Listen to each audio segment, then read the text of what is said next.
यह वीडियो पिछली वीडियो का ही पार्ट 2 है, जिसमें कि जसपाल लाना जी ने पूछा था कमेंट करके कि कर्मफल क्या है और वह कैसे काम करता है। इसमें हम इस प्रक्रिया को समझने की कोशिश करेंगे कि किसी भी कर्म का फल कैसे आता है और कैसे हमें प्रभावित करता है। पिछली वीडियो में हमने यह जानने की कोशिश की थी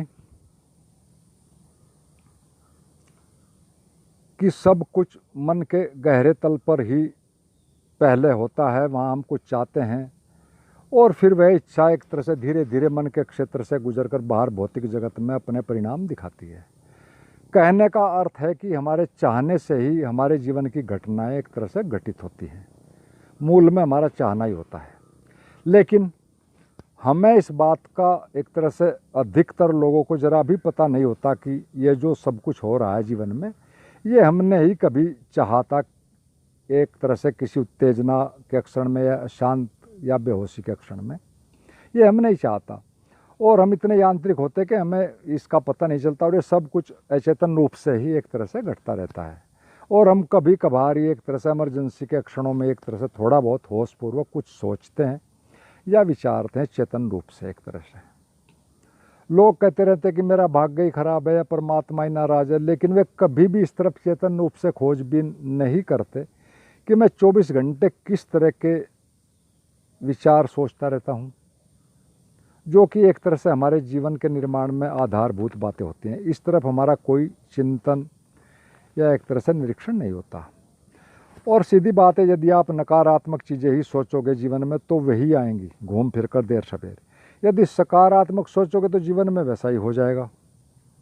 और हम अपनी एक तरह से पुरानी अचेतन आदतवश जिन चीज़ों को भी हम चाहते हैं कि वो हमारे जीवन में न आए, हम उन्हें ही सोचते रहते हैं और ये मानकर सोचते रहते हैं कि उनके आने के लिए हम कुछ रोकने के लिए एक तरह से कुछ कर रहे हैं, जबकि हो जाता है सारा का सारा इसके विपरीत। क्योंकि जो भी हम सोचते हैं अपने मन से, वह उसी को एक तरह से बढ़ाने में लग जाता है। ये नियम है। तो जो भी बार बार हम सोचेंगे चेतन या अचेतन रूप से, शांत या अशांत स्थिति में, वही धीरे धीरे जीवन में बढ़ने लगेगा। और यह एक सार्वकालिक सत्य है। आध्यात्मिक आर्ष ग्रंथों का एक तरह से कथन है कि सृष्टि के प्रारंभ में कुछ भी नहीं था, सिर्फ परम शक्ति यानी परमात्मा ही था। और फिर उसने सोचा और कहा अपने ही अंदर, उसमें गतिशीलता पैदा हुई या कहो मन पैदा हुआ। उसने कहा कि मैं एक हूँ, अनेक हो जाऊँ, और वह फैल कर अनेक हो गया। ये एक तरह से हमारे सारे आध्यात्मिक ग्रंथों का ये एक तरह से परम सूत्र है। और फिर उनके फैलने से ही सृष्टि बनकर चल गई, और उनका सूत्र यही था कि एको से बहुश्याम, यानी मैं एक हूँ, अनेक हो जाऊँ। और यही बात विज्ञान भी दूसरे ढंग से कहता है कि सबसे शुरू में एक बिंदु था, फिर उसमें विस्फोट हुआ और फिर सारी सृष्टि बनकर चल गई ब्रह्मांड। तो बात एक ही है, उसको कोई किसी तरह से कहता है, कोई किसी तरह से, तो वो एक अलग है।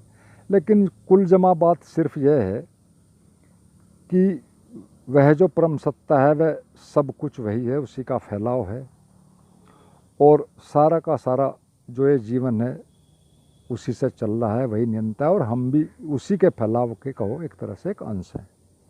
और बड़ी साफ बात है, क्योंकि हम उसके अंश हैं तो हम भी जो चाहेंगे देर सबीर वही एक तरह से घट जाएगा, या कहो हम बन जाएंगे। और इसी कारण से ध्यान साधना पर एक तरह से जो ध्यान वाली साधना है, होश वाली, हमारे पूर्वजों ने अधिकतम जोर दिया, यानी होश जगाओ। उनका मानना ये था कि जब तुम होश में होगे तभी तुम सही सोच सकोगे या सही गलत की पहचान कर पाओगे और उस पर काम करोगे। अगर होश नहीं और व्यक्ति को शक्ति मिल भी जाए तो वह निश्चित रूप से उसका एक तरह से दुरुपयोग ही करेगा, अपने लिए भी करेगा और दूसरों के लिए भी। और आज के युग में तो यह आप सब देख रहे हैं कि बड़े स्तर पर यही हो रहा है। विज्ञान ने शक्ति बहुत दे दी है संसार को, लेकिन सारी शक्ति विज्ञान एक तरह से होश न होने के कारण गलत व विध्वंसक कार्यों में एक तरह से लगा जा रहा है। और परिणाम में आज मनुष्य के पास एक तरह से विकसित टेक्नोलॉजी होने के पास भी, बहुत कुछ साधन होने के बाद भी, वह मानसिक व एक तरह से आध्यात्मिक तल पर बहुत अशांत है। और आज मनुष्य की 90% बीमारियां भी एक तरह से इस गलत चिंतन के कारण ही मानव शारीरिक हो गई हैं, यानी मन से जनित हैं। पैदा होती हैं और वो शरीर पर उनके इफेक्ट्स आते हैं। जबकि पहले समय में एक तरह से शारीरिक बीमारियां अधिक होती थी और मनोशारीरिक एक तरह से नाम मात्र को ही हुआ करती थी। तो अब हम मूल प्रश्न पर आते हैं कि कर्म फल का सिद्धांत कैसे काम करता है। तो सीधी बात है, हम कुछ भी कर्म करते हैं तो उसका मूल आधार, ये कारण तो एक तरह से हमारे मन की गहराई में कोई ना कोई इच्छा ही होती है। चाहे वो डर है वो भी इच्छा है, भविष्य की योजना कोई है वो भी इच्छा है, कुछ भी है वो सारा एक तरह से इच्छा ही है एक शब्द में। और हमें नहीं पता होता कि वह इच्छा कितनी सही है या कितनी गलत है, वह कितनी हमारे लिए ज़रूरी है या कितनी गैर ज़रूरी है, हमें ये पता नहीं होता। हम बस उसी के अनुसार कर्म करते हैं और ये कर्म जो हम करते हैं अपने जीवन में एक तरह से हमें 3 प्रकार से प्रभावित करता है। और इसमें पहला प्रकार जो है, ये टाइप जिससे प्रभावित करता है, वह यह है कि आप जिस भी व्यक्ति के साथ या मनुष्य समाज के साथ वह कर्म कर रहे हैं वह उसी कर्म के अनुसार ही प्रतिक्रिया करेगा। यानी अगर आप अच्छे व परोपकार के कार्य करते हैं तो आपको सम्मान मिलेगा और एक अच्छी बातें वह व्यवहार आपके साथ होना शुरू हो जाएगा। और यदि आप विपरीत कर्म करोगे तो फिर वैसा ही उसका परिणाम या प्रतिक्रिया सामने आएगी। और अब इस कर्म का एक तरह से एक दूसरे तरीके से भी फल आएगा जो कि पहले से थोड़ा सूक्ष्म है। यानी पूरे जगत में एक सर्वव्यापी शक्ति जो फैली हुई है वह पूरे इसका नियंत्रण करती है अपने ढंग से, बहुत सूक्ष्म तल पर। वह आपके कर्म और आपकी भावना के अनुसार ही अदृश्य रूप से आपको किसी भी ढंग से उसका परिणाम या कहो फल, वो चाहे आर्थिक रूप में दे, मानसिक दे, सामाजिक रूप से दे या शारीरिक ढंग से कुछ आपको दे, बीमारी या स्वास्थ्य कुछ भी, तो वो सारा आपको आपके किए गए कर्म का एक तरह से फल देगी। वो जो दूसरी शक्ति है वो सब चीज़ों को एक तरह से नियंत्रित करती है, जो भी चाहे जीवधारी हैं, पेड़ पौधे हैं, आप कोई भी। लेकिन उसको आप तभी समझेंगे जबकि आप थोड़े कुछ जागृत होंगे, ध्यान में कुछ थोड़े अवेयरनेस आपकी बढ़ जाएगी। और एक तीसरा प्रकार भी है उसी कर्म के फल का आने का। वह कैसा आएगा? वह थोड़ा और भी सूक्ष्म है और वह है कि उस कर्म का जो भी आप करते हैं उसका अच्छा या बुरा एक प्रभाव होता है, जैसा भी वह सारा का सारा एक तरह से आपके अंदर बहुत सूक्ष्म गहरे रूप में आपके अपने मस्तिष्क में और सूक्ष्म शरीर यानी मन की गहराई में एक तरह से वो प्रिंट हो जाएगा, अंकित हो जाएगा, मस्तिष्क में भी और सूक्ष्म शरीर में, दोनों मिले हुए हैं।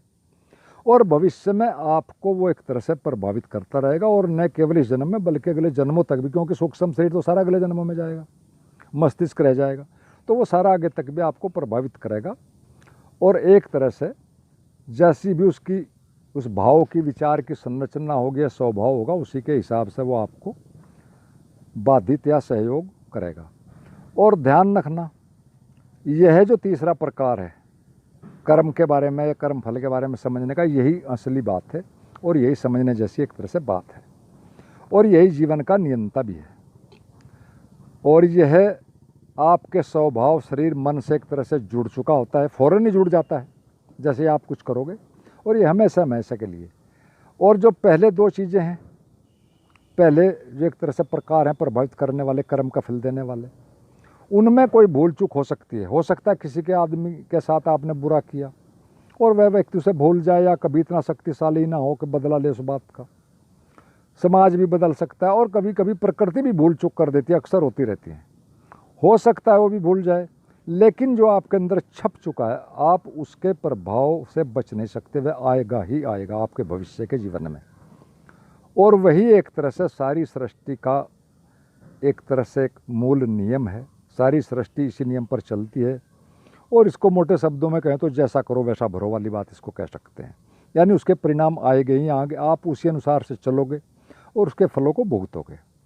यानी एक तरह से यहाँ पर जो आपके मन की गहराई में इकट्ठा कर्मों का जाल है वो ही आपके भविष्य में ध्यान साधना में तो सहयोग करेगा या बाधा बनेगा, या जब तक उसको निकालोगे, उसको निकालना, उसको एक तरह से डिलीट करना है, न्यूट्रल करना है या रेचन करना, वो आपको बार बार एक तरह से परेशान करेगा और बहुत मेहनत आपको करनी पड़ेगी। तो एक तरह से ये मोटा सूत्र है कि वो सब आपको भविष्य में वही प्रभावित करेगा, वही सहायता और वही सारा करेगा। और एक तरह से ये प्रकृति का ऑटोमेटिक नियम है, इसमें कुछ नहीं हो सकता। और इसी नियम के कारण ही एक तरह से कोई शक्ति कहीं बैठकर इन नियमों को न बना रही, नहीं चल रही, यहाँ सब कुछ ऑटोमेटिक है, जैसे कंप्यूटर की तरह है। और इसीलिए परमात्मा का एक नाम भी है स्वयंभू, यानी ऑटोमेटिक। इसके साथ ही साथ अध्यात्म का एक और नियम साफ है आध्यात्मिक जगत का, कि यदि आपने बुरा सोच लिया, मात्र सोच भी लिया, तो आपने पाप कर दिया या आपने अपराध कर दिया। जबकि बाहरी जगत में इसका उल्टा है।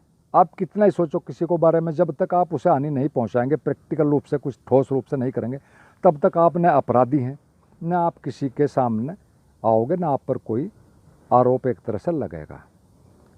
अध्यात्म में मात्र सोचने से सब हो जाता है, वहाँ करने की ज़रूरत नहीं है। आपने सोचा और हो गया। आपको अच्छा सोचा उसका परिणाम भी आ गया, बुरा सोचा उसका भी आ गया। लेकिन संसार में उल्टा, वहाँ अगर जब तक ठोस रूप में कुछ नहीं होगा तब तक कुछ नहीं होने वाला। और मन मस्तिष्क की गहराई में गए हुए जो हमारे कर्म है या संस्कार हैं, इनका एक तरह से सही जो इलाज है या निराकरण है, सच में वो भी उसी तल पर ही होता है जहाँ गहराई में है। आपको वहाँ तक किसी योग्य एक तरह से मीडियम से, विधि से, माध्यम से वहाँ पर जाना होगा, और सही विधियों से ही वहाँ तक पहुँचा जा सकता है या पहुँचना चाहिए। वहीं जब तक जड़ें उसकी नहीं एक तरह से कटेंगी, तब तक कुछ ठोस चीज़ें या सही परिवर्तन अस्थायी नहीं आएंगे। बाहरी तल पर किए गए सारे कार्य तो एक तरह से अस्थायी ही परिणाम लाते हैं, पूरा स्थायी परिणाम उनसे कभी आता नहीं, वो तो बार बार काम होता है।